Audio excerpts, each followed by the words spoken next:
Grand Rising, my kings and queens. It's finally time to talk about the GOAT. No, not Isaac. The real hero of Castlevania. The Captain. Peace be upon Lance Reddick. Why do you have us going against our nature?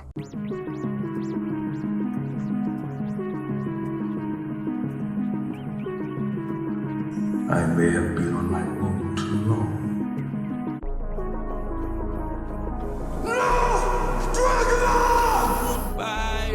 You would give your mortal life to preserve my immortal one? You are the greatest of your people, Isaac. You have a soul, I think.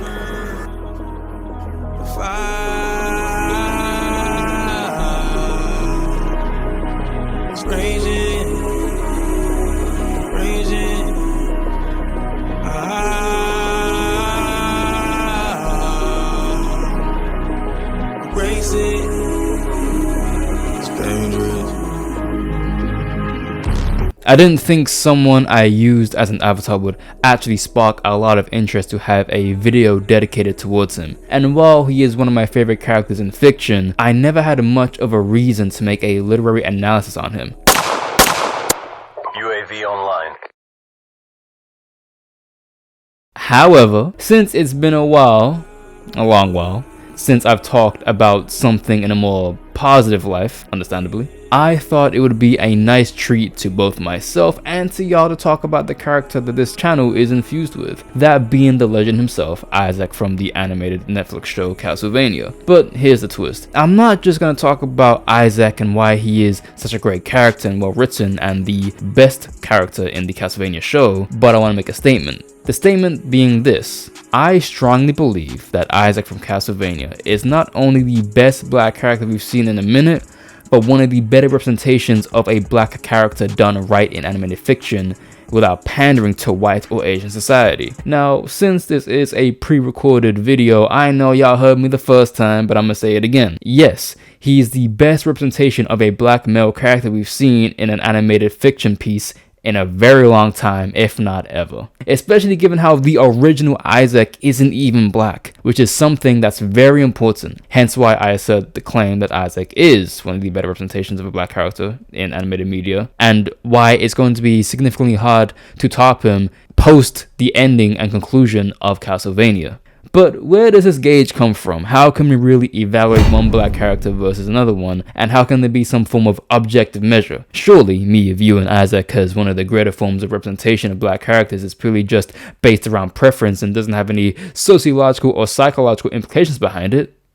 But this is me we're talking about after all, and context matters. To get a better understanding of these questions, I feel like it is important to delve into the history of black characters being first represented and shown in animated media, and how it plays a crucial part in the phenomenal display of Isaac, and why he stands higher than even the most iconic and loved black animated characters, including our beloved multiverse and time-traveling Snow Bunny bros. So let's rewind the clock back to 1928. Two artists and animators, Hugh Harman and Rudolph Ising, were former artists that worked at Walt Disney. They were known for their creation on multiple shorts known as the Alice Comedies and Oswald the Lucky Rabbit. Soon after, the two had a fallout with Walt Disney himself. Shortly after departing the studio, they had founded Harman Ising Productions. The two had an idea to create a character to get a jump on what was known as the talkie craze that was sweeping through the entertainment industry, with the hopes to replicate the success garnered from Steamboat Willie, which is where they created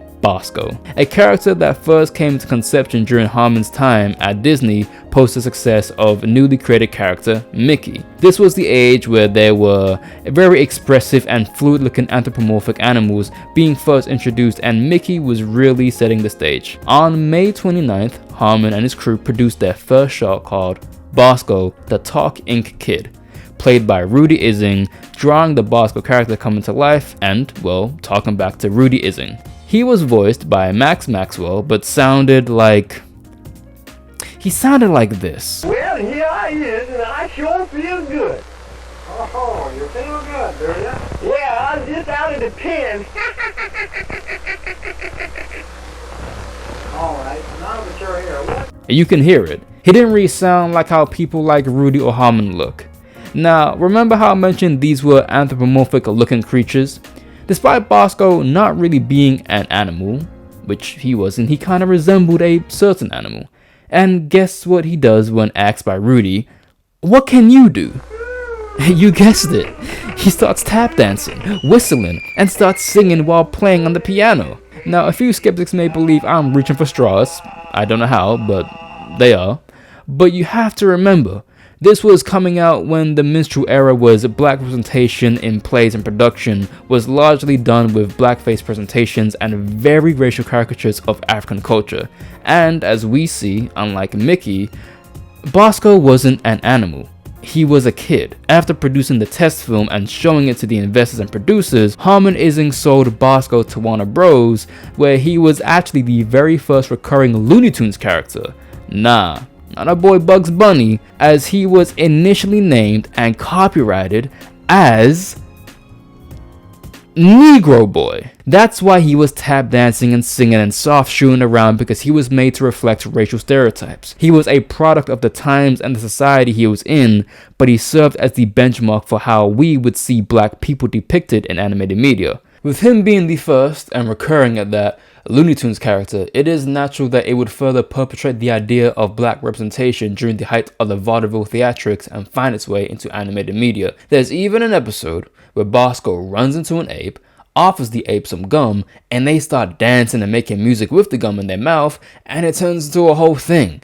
It really was just the norm back then. It wasn't about they got away with it, it was just this is what it is. Despite being based in Los Angeles, California, Bosco and many black animated characters thereafter predominantly reflected Southern African American culture and embodiments. The vernacular, mannerisms, it was all drawn from a stereotypical illustration of Southern black culture represented in the entertainment industry, which was pretty much entirely white at the time. Fast forward a little and we would see this later reflected in the very first animated short for Tom and Jerry with the introduction of Dina, who was a very known prominent character in the Tom and Jerry animated show, famous for hardly ever being shown in full frame and her catering-esque character design. Now, some of y'all may be confused as to who this Dina is, and some of you may not even know this character had a name, being commonly referred to as the housekeeper or the maid, when in fact she was neither.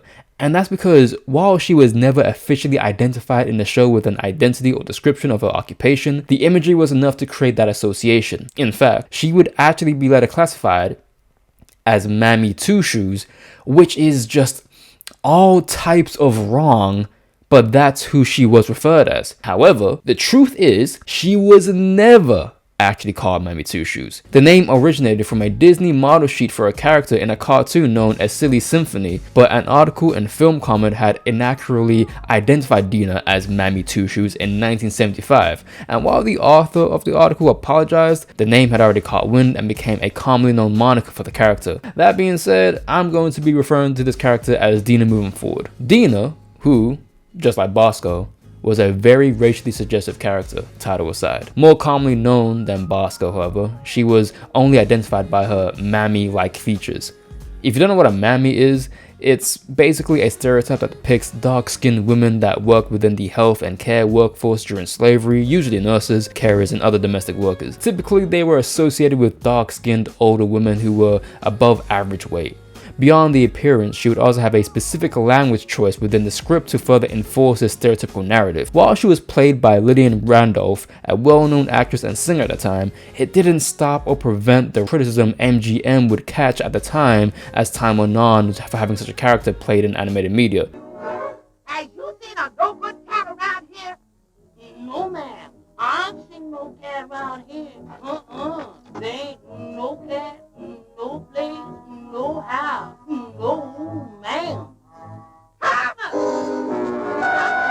After the NAACP presented a campaign against Tom and Jerry regarding the depiction of Dina, she made her last appearance in 1958 and was later edited or reanimated out in the later broadcast of the show, being both redubbed and fitted with a different appearance to appear more racially ambiguous. Beyond her, while animated minstrels were, within themselves, not black characters, They were visually animated representations of African Americans, which saw the largest platform and therefore depictions of black culture and iconography. Throughout the years, this racial project would slowly lose steam and placed within the entertainment industry by introducing black characters without the more apparent showings of racial stereotypes. Franklin from Peanuts, Fat Albert and the Cosby Kids, various black side characters from The Simpsons, Cleveland from Family Guy. However, while these were majority side characters that often continue to portray African American stereotypes in some way or another, or dedicated shows like Fat Albert and the Cosby Kids that showcased African American culture within their sectors of society, we would actually see the very first animated black-led cast feature film in Bebe's Kids, which was based off of Robin Harris's stand-up comedy. Once again, it was a movie about a man playing a father figure to a kid with no dad in his life and three badass kids from the hood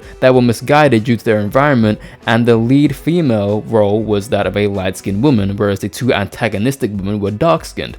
The portrayal maintained colorist and stereotypical signaling of black relationships, and with this being the first black-led feature film, it can, understandably, leave a somewhat confusing taste in your mouth because once again, while we're being put onto the big screen, is this the best y'all can give us in terms of representation of black family functions? However, I say all that, but I don't care what no one says. This movie still holds a special place in my childhood, and I just can't bring myself to hate it. I really can't. I don't care what no one says, but it's just too much of a classic to me. Black characters in media, especially popular media, are often stigmatized as the cool side black guy that loves basketball and talks like this, man. Hey, that's real chill, man. Man, that's type whack. You playing for a sucker, Penny. I ain't going out like that. And one last thing, baby. That chicken was dry. Real dry. Or the black woman that gives off that, I know that's right vibe. Whether it's Vince from Recess, Gerald from Hey Arnold, Trixie from American Dragon, in these types of shows, it was always just that one black side character that was always just stereotypically and blatantly black, with cultural aesthetics that created the notion that all black kids acted in this particular manner and talked like they were featured in a track from an early Ice Cube album.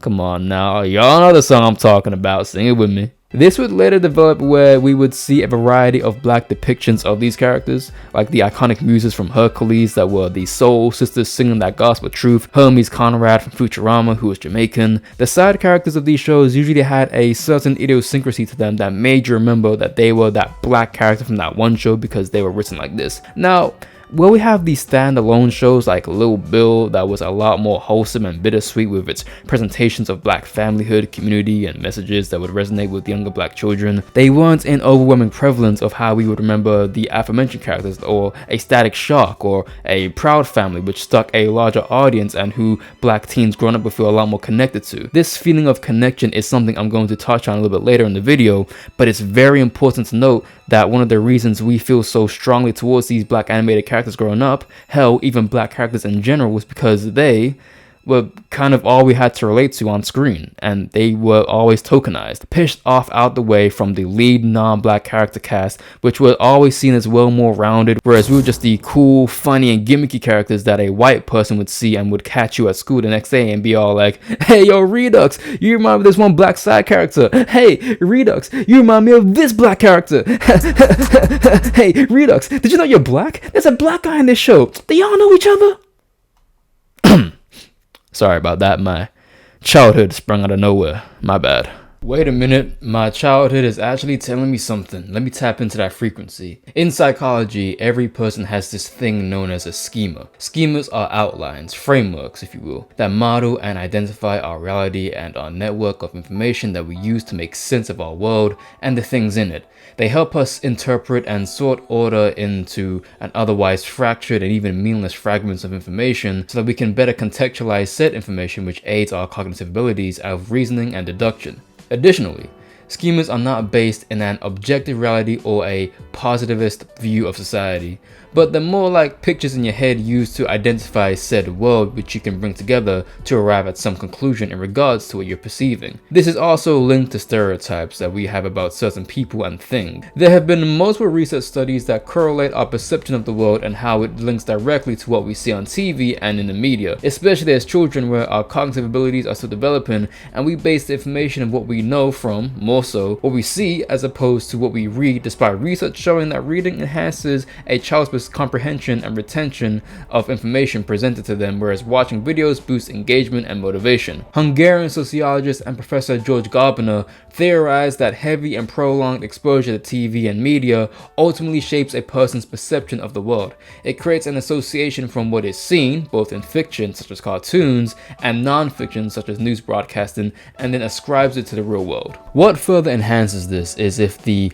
individual is located in an area where they lack exposure to the reality which the media distorts. They are far more likely to base their understanding of the subject from what they see on TV or from other forms of media. For example, a white kid that lives in a predominantly white neighborhood who has no relation to black people and therefore black culture will base their understanding of said people and culture based on what they see from, let's say, The Fresh Prince of Bel-Air or Everybody Hates Chris. These comedy-led shows which are heavily engaging will cast a shadow over the nuance within its narrative and can lead the child into believing all black people talk and act like how they see Will or Chris talk and act. But this is relatively more modern. If you go back several more years to the 60s and 70s, where segregation in America was a lot more prevalent, even post the Civil Rights Act of 1965, it didn't prevent white children from using what they saw in black characters as their social models and their culture as well for learning tools. This is what Gardner classified as the cultivation theory, where any extended viewing of TV would ultimately shape a person's perception of what they see on TV to mirror what they see in reality, filling in those gaps with your own idea of what the subject is versus what the subject actually is. Granted, the medium of this theory would ultimately have varied effects, especially in the modern age where we have more forms of programming today beyond TV,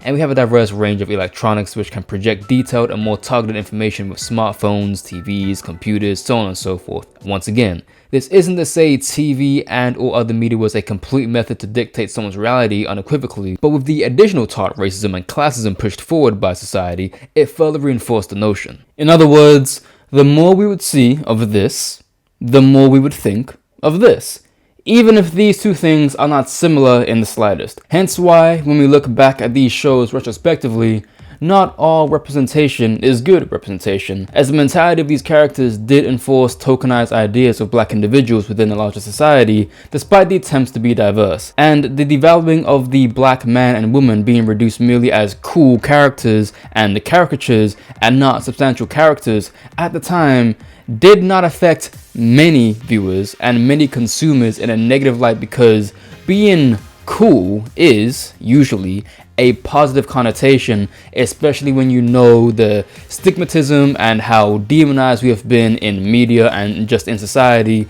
We would look at this as some form of victory. But the issue of this is how much of this reduces the importance and significance black people play in society, which does affect us in the real world. That with the induced colorism these shows, even black-led ones, would have, further supplements the ideas and notions of the black identity and culture being defined through these forms of media, as opposed to actual reality, which could affect self-worth, identity, esteem, and overall value a black person would have when going out in the world. I cannot tell you how many Everybody Hates Chris comparisons I received growing up from a white kid that's never talked to a black person a single day in their life. When we look at the percentage of white-led protagonists and antagonists in fiction versus the percentage of black-led protagonists and antagonists in fictions, we can see a great disparity between the two, and the implication of the data will later find its way to conversations of, which we are still seeing today, forced inclusivity and representation, which further seeks to mitigate the value black people have in this creative space organically without it being tied to a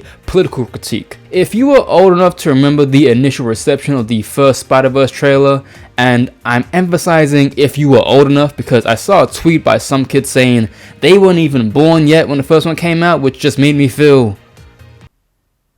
Anyway, that trailer would see an incredible amount of backlash due to Miles donning the mask of one of the most iconic characters in fiction who has been historically white, and that felt like an attack on pure American value of comic book fans, and just fans in general. And I preface American values because these are usually right-winged and traditionally conservative. Now, I'd be remiss if I didn't mention one off, if not the greatest black animated show of all time. Boys! The Boondocks is... If you don't like the Boondocks, then I just can't trust you. I'm gonna be so real. The Boondocks is amongst one of the funniest pieces of animated fiction ever released in human history, a satirical and amazing critique of black culture and representation to a T. With characters representing different aspects of black individuals within the community, it never fails to illustrate the representation of black people in society. Riddled with nuance and in-your-face comedy, The Boondocks serves as one of the hallmark pieces, a generational turning point for how black animated media is created irrespective of its criticisms and how it's progressed through time. Such as ideas that may not have aged too well, it cemented itself as the black animated show. Now, while The Boondocks deserves its own video dedicated towards it, there have been so many other channels and videos that have touched upon this show and its nuances. Famously, The Storyteller, and I'd recommend you check out his shit and just see how what I say relates to my point as a cosign. Approaching to the present day, both in depiction and artistically, black characters have branched off exceptionally far from their initial designs of how we first saw them in media. So in that realm, we've seen major strides in all forms of animated media with black characters. However, when it comes to anime, the conversation is a little bit different. You see, when it comes to black characters in anime, almost everyone is a fraud. Yes, a vast majority of black anime characters that we know and love is a fraud, including the fine-ass queen herself, Yoruichi. And as much as it may hurt to hear that, let alone say that, it is true. And given everything I've talked about thus far, I say that for this central reason. To the creators of these shows, to them, in the majority, black is just a cosmetic and nothing else. Nothing about them accentuates the qualities of a black person in relation to the history of our culture when we observe them in a lens that goes beyond our general conventions. That being comparing a character from one show to another character in another show, but instead how black people are depicted in general. While there is no set way to construct the perfect black animated character, because, well, you can't, there are certain notes and characteristics you look at to where you think, y'all listened to one Biggie album and just made it bro's entire personality, or if they're really out of touch, MC Hammer. A pivotal example of this would be those fake black characters chilling in the Cloud Village in Naruto, the village where their element is lightning, 1, where only about 4 of them kinda have black features, whereas the others look like you could just give them a pale skin and they look the same, 2, and none of them look like they have type 4 hair. They're all blonde with the exception of a couple. So despite the popular consensus a lot of you nerds seem to maintain about them Cloud Village folk, they're one of the worst representations of black people in anime. The first introduction we'd see of them is Killer B, and like Bosco, he's dancing, but instead of singing, he's rapping. I don't know if Masashi Kishimoto ever met a black person in his life before making Killer B, which, I'm gonna be honest, is not a knock at him or something that's of surprising thought, because there are Japanese people that live in the East that have never met a black person a day in their life. Therefore, I wouldn't be surprised if his only point of reference was something from he saw on TV or heard in music. But the same can be said for majority of the characters in Bleach. While Kubo is better at creating black-looking characters, we acknowledge them purely because they are in the minority. This, I want to clarify, is not a criticism of the characters writing-wise, as I'm not talking about them in that light, even though Zamari is boring as hell and Yami's given Hispanic. Tozen is just this skit describes it perfectly. Oh my god, Storm! I love you, big fan. Go ahead, girl. Go ahead, queen. I love her. My brother. Come on, Piccolo. Well, you can back up a little bit. I don't think you on a list. You didn't check it. I just know. So what you want? They actually got you on a cool list. Oh, what? Alright. Yeah, I don't know, bro. They got something here. The white man said jump. You said Bankai. And you did all this for milk. It's not. They not going. Yo, they not. It's the cookout. They not gonna let you in. What's going on? They not. You just let him in and he's a bug. What's the difference? I should be in there. It's the cookout. Hey, lol. No, you go.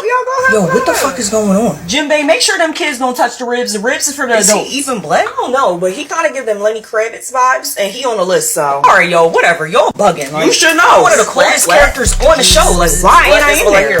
I should. Yo, come on. They not like. Alright, come on. You doing too much.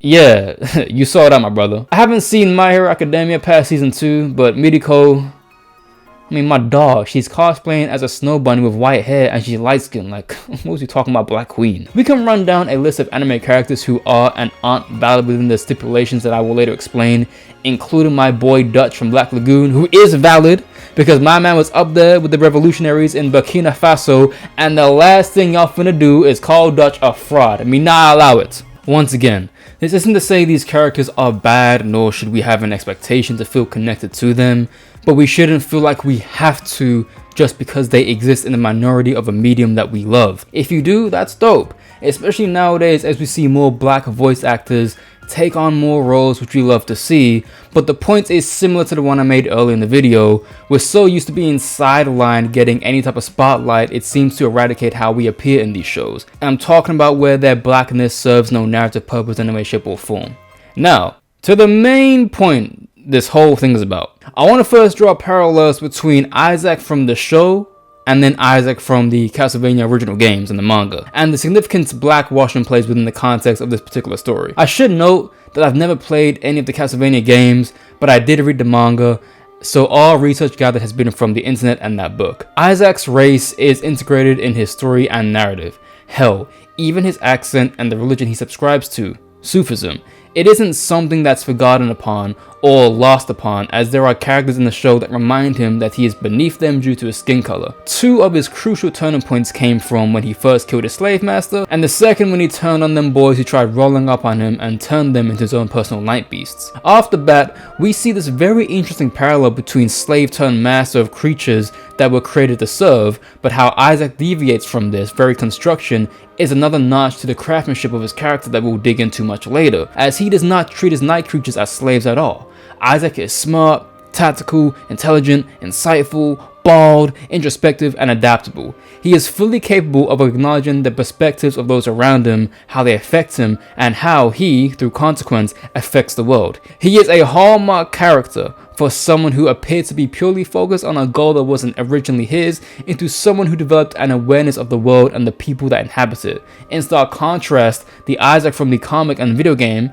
Curse of the Darkness, is a much more evil and sadistic character. Still being one of the only human generals in Dracula's court along with that little simp bitch Hector, he actually is second to Hector, as the former is Dracula's favorite, which causes Isaac to hate him, developing a complex given to how devoted he is to Dracula.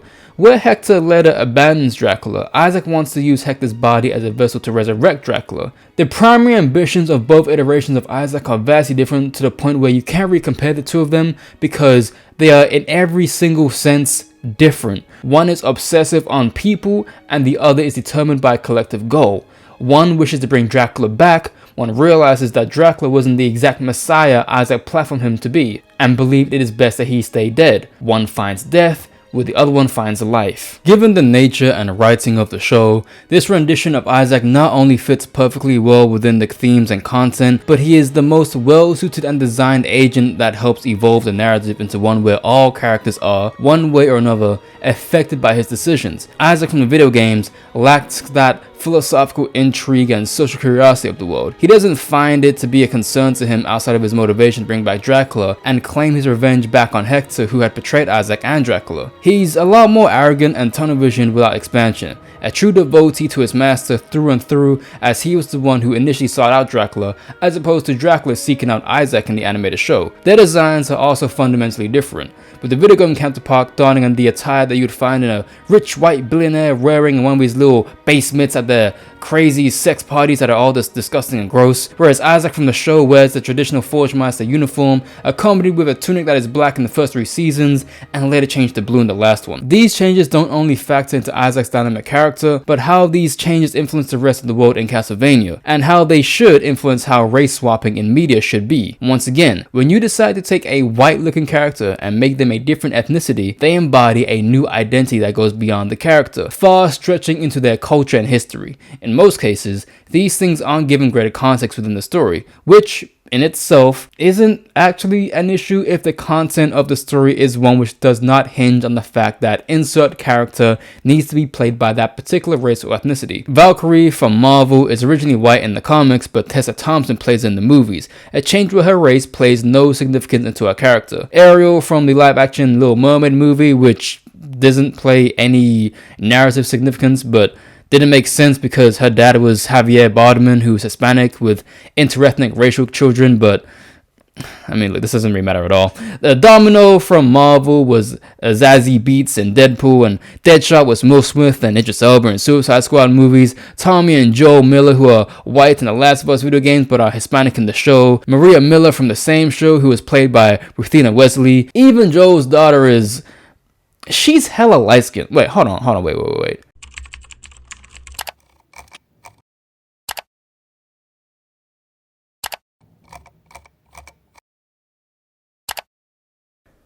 Oh, she's Margot's daughter, who...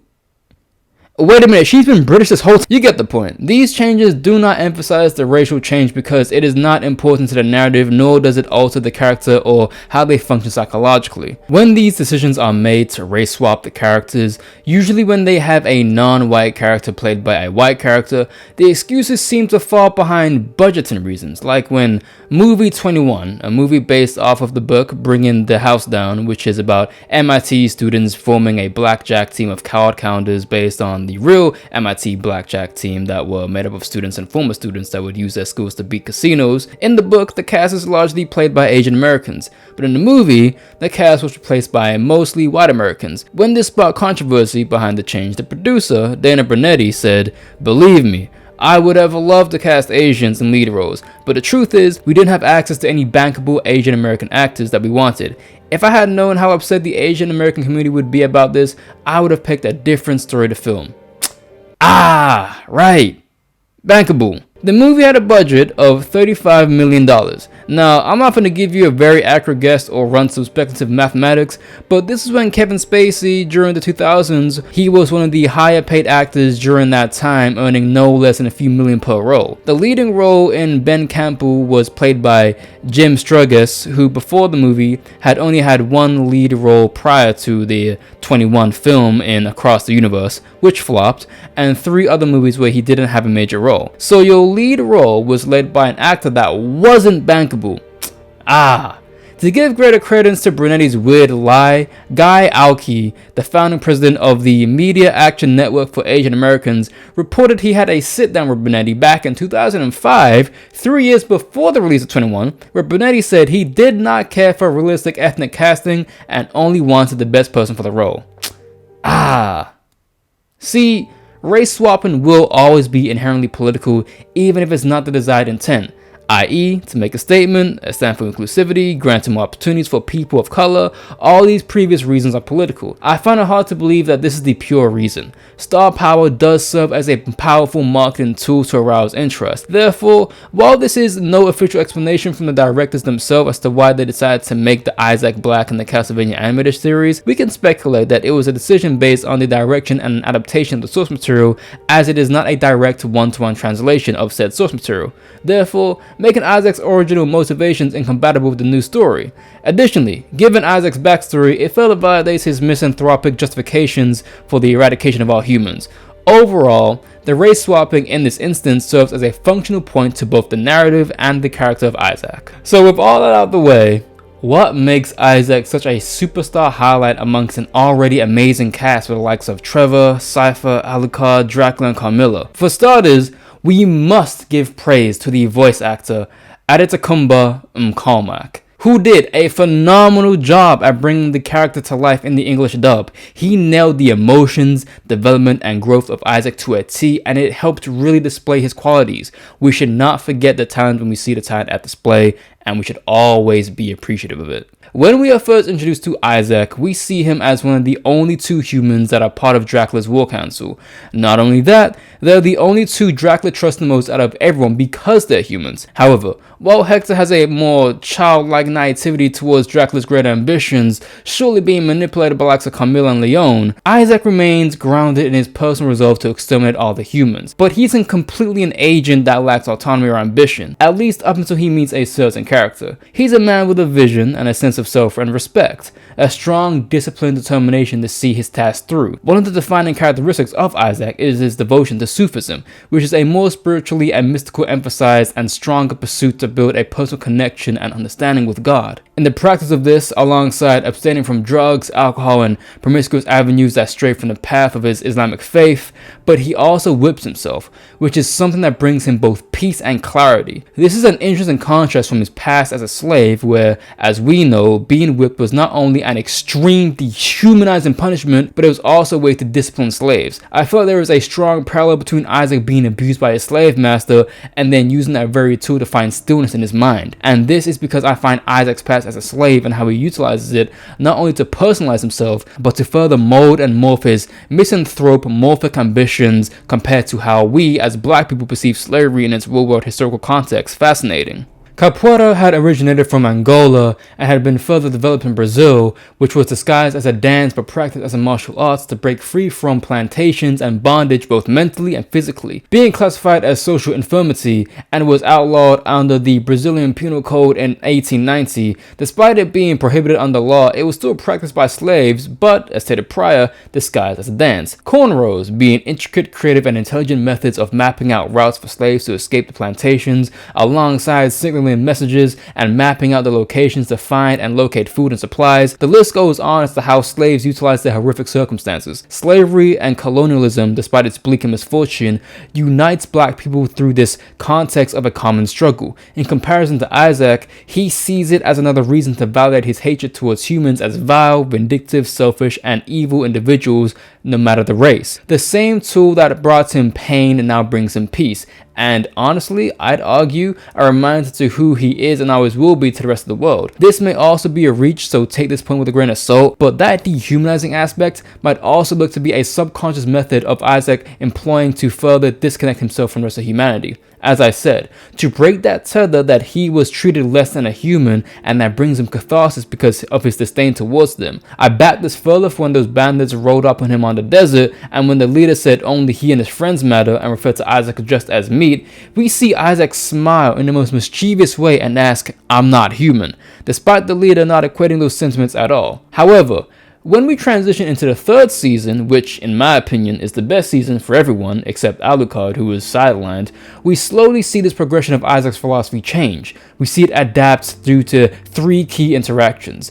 The interaction with the merchant who sold him the mirror, Fly Eyes, and the man himself, the captain. Starting with the merchant, while the interaction was brief and short, with the merchant giving Isaac a distance mirror for free, when Isaac questions his reason for doing so, the merchant replies that he has a feeling Isaac hasn't received many gifts, and it pleases him to improve that balance. Additionally, he believes that since he's going to hell, he will appreciate a favor returned by Isaac. A joke which makes them both laugh. This interaction momentarily gives Isaac magnanimity towards humans as he tries to reason with them as he leaves the city by boat, but they keep trying him. In retaliation, he kills them. Despite Isaac's immediate disgust and disdain towards human, this small interaction between him and the merchant was significant enough to make him take a more diplomatic means towards the gods as opposed to killing them off the rip. It was only when he was provoked he retaliated. This, by the way, isn't the first time he retaliated with violence. In fact, it is the second time. The first time being in the desert, and we will see the third time again with the captain. Already, we see something is not consistent with how Isaac operates. He hates humans and has every reason to do so. Yet, in both these crucial encounters, the first where he discovers he could create his own army, and the second where he obtains a distance mirror, he actually tries to reason with his aggressors. This isn't something someone who absolutely detests humans would do, yet he claims later on that he's going against his better nature when he tries to reason with them. While I'm not saying he appears to be contradicting himself, I would like to say and speculate that Isaac innately suffers from as he may just be a kind person that forces himself to hate others due to his past and influence of Dracula, who treated him like a person for the first time in his life. Moving on to the captain, many fans of the show, myself included, cite this to be the most essential encounter in his journey because this single conversation completely altered Isaac's perception on what it means to be a leader and what his end goal is. Also, on a personal note, I do greatly appreciate the fact that the most key character in Isaac's development was a dark-skinned Caribbean man, especially given how Isaac is African, and the forced and manufactured division colonial Britain placed upon Africans and Afro-Caribbeans. To fully see a nice amicable interaction between these two does speak volumes for representation and community on a deeper level, as I do think it is relevant when we look at the interactions of black characters on screen and don't feed into stereotypes, especially when they are African and Afro-Caribbean. After Slick talking his way to ensure neither he nor his crew dies whilst taking Isaac to his destination, Isaac talks to the captain about his life, his ambitions, and his overall stance on humans, and whilst Isaac is detailing his journey, Dracula's plans, and the like, the captain's responses are very intriguing in the aspect that he questions his motives. While he agrees humans are cruel people that deserve to be killed, he also acknowledges that perhaps they deserve to live and to be better, and the person who can establish that sense of kindness and community within them is Isaac. Someone who has experienced hate, discrimination, and betrayal has justified reasons to work with someone that wants to execute a global and dispassionate genocide. But what is compelling about the captain is that he doesn't invalidate Isaac's feelings or dismisses his motivations. Instead, he gives him the tools to reconstruct them. After all, he is a Forge Master. If Zany tells Isaac something extremely powerful, why would a man with all your fantastic knowledge not use it to teach people how to be kind?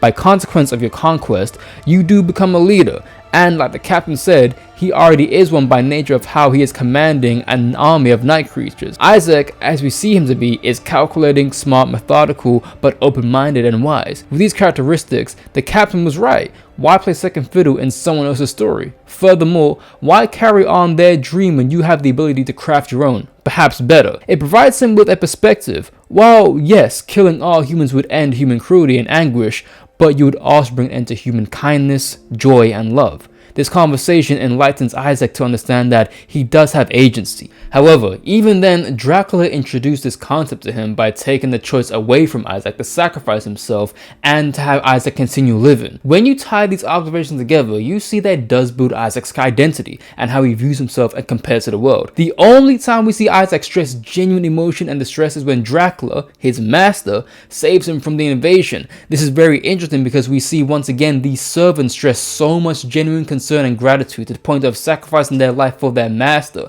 and when they can't do that, their life is thrown into turmoil and disarray. He stops praying, he stops devoting himself to his religion, he cannot see God nor himself. In this isolation, he is lost, with the only drive and motivation is to carry out someone else's goal, his master's. As a side character, especially one to the antagonist, this is pretty typical. Carry out the legacy of the main antagonist. However, as we see in season 3, through developing both as a character we see and a character within the world, he feels less like a side character and more like a driving force behind key events. After all, he is the one that strategically overpowered Camilla's forces and led her to her own demise.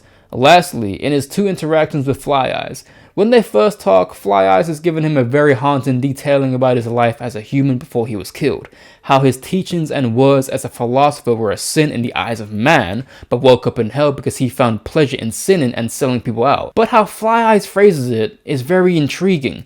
I woke up in hell because this world is insane. It is fascinating. Almost like waking up in hell is a better place of respite and relief than the living world. While their first interaction is less of a dialogue between the two of them and more Fly Eyes monologuing, it gives you further insight into night creatures. We first see they are far more sentient, comparatively speaking, than we think, and this is important to know because with the next time these two talk after liberating a city, Fly Eyes questions Isaac as to why he has them going against their nature, and Isaac says probably one of the most groundbreaking lines for his character: "Your nature is fluid. You believe your tools are destruction only because this is how your kind has been used." This is monumental on 2 fronts. The first being that Isaac knows exactly how a night creature feels. Their very purpose from birth is to serve their master, believing they have no agency to do anything else. In time, that is all they know. When faced with the reality that they can do something else, in Fly Eyes' case, he questions why their master has them going against their nature. Isaac, an African man born a slave, is given no liberties. He has no freedom. He has no peace, yet developed a twisted sense of love for his slave master, presumably, I'd say, for giving him a purpose to be a useful tool. But Isaac fights back and takes back his freedom. Isaac can relate to a night creature because, in a way, he too lived as one, a person treated as less than without a single purpose. The second is that Isaac is now a master to his slaves, the creator of these demons. They obey him them without retaliation. But despite being in a position of a slave master, he shows them a path of liberating the world, a path unforeseen beforehand, a path not imagined by either Isaac or Fly Eyes, a path that escaped Dracula, but a path that has been identified in Isaac, Dracula's most loyal servant. Isaac was a slave to Dracula's mind, his wisdom, his ambitions, and later realizes that Dracula may have been misguided, just as Isaac was for following him. Isaac abandons his path of retribution on the world with aspirations to build a better one. Just because we were born a certain way, that does not mean we have to live a certain way. After rebuilding the town, he simply leaves it up to nature. The town can be occupied by later settlers or abandoned. No matter what happens, it's up to those that may or may not find it. Everything meets its conclusion after defeating Carmilla and talking with Hector. Essentially, he tells Hector that they were manipulated by the vampires, of an idyllic world which fit their discriminatory narratives towards humans as their goals aligned. But they can be more than that because they are more than that. They are more than just tools to be disposed of when done. They have a future, not a life confined in an eternal present that exists with short-sighted, individualistic answers. The future, your future, my future, it molds not to what it must be, but it molds to what we yearn for it to be, together.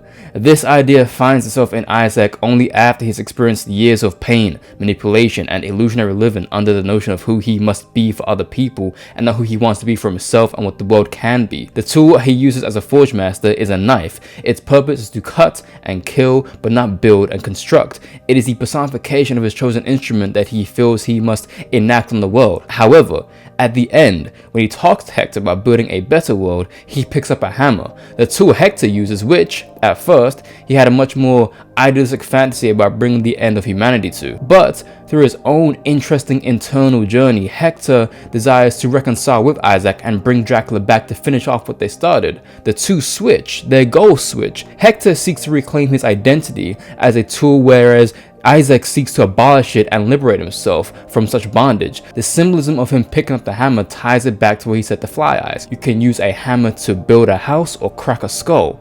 Isaac decides to build something new upon the death and destruction they have caused, but not for himself, but for the world. For other people to affirm their own lives and destinies. Ruler or not, he doesn't talk about becoming a dictator or king, but just a person that wants to build a better future for everyone.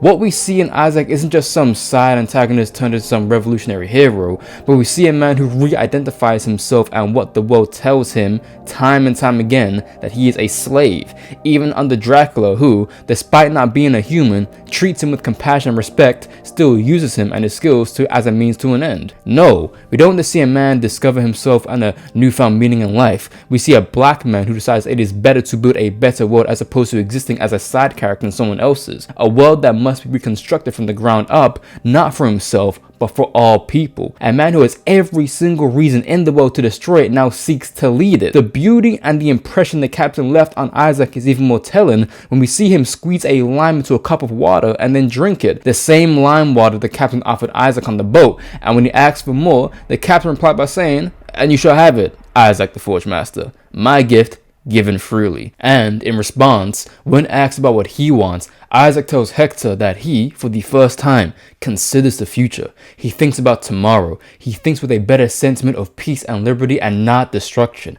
Isaac, a man born a slave, used as a tool, manipulated, living to end the story of his former master, a man who found acceptance in his inevitable death if continued working with Dracula, even risking his mortal life for someone immortal, concludes his entire story by saying these words: I will instead build something new on all these old bones. Something where people can live for a future.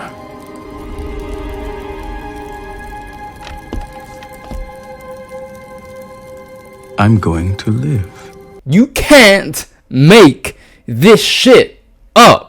Even as a standalone character, when we remove race and representation, Isaac is just a phenomenal character in animation written with incredible detail. But the fact that he is a black man who was originally a white person leaves an incredible impression behind how he exists amongst other black characters. He plays into no caricatures, he's not some overpowered cool guy or just the typical side character. In a very meta way, he breaks from this black side character or typical black protagonist trope and really cements himself as as a person of true agency who uses his past to first fuel his motivations, to then later reflect on his past to reconstruct it. On a personal note, to see a black man written in a fashion like that, I think it is beautiful, important, and not often seen. He accentuates the growth of a black man in a world that is inherently against you, and despite all of that, he still chooses to be better, to create a better world. Through his journey, we are taught that despite a grand display of evil and wickedness, despite all the resources at your disposal,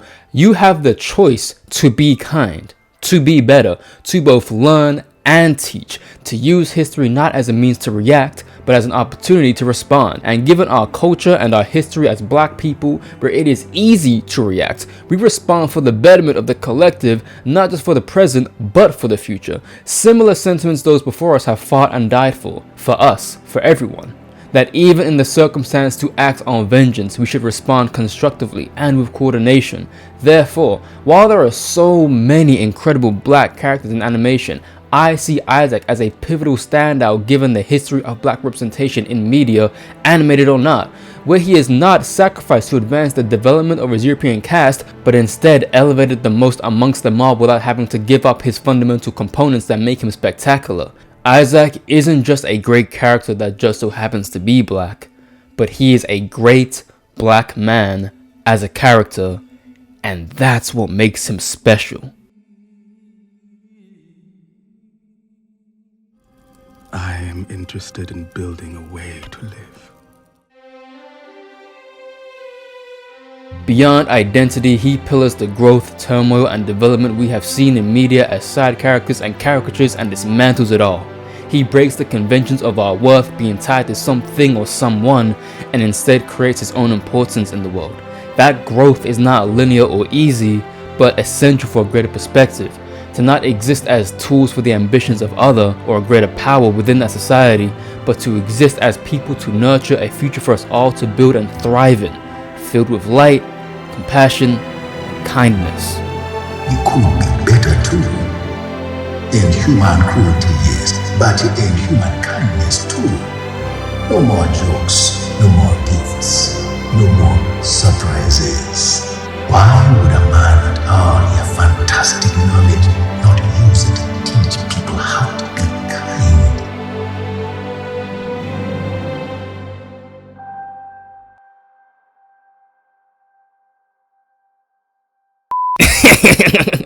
My money's staying in my pocket.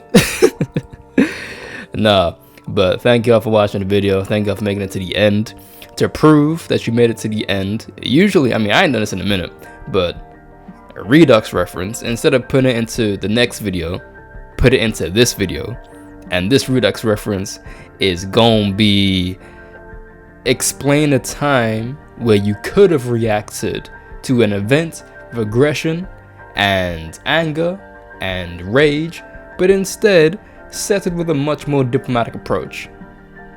It's a very deep one, but I'm thinking off the fly right now, so I don't care, do that.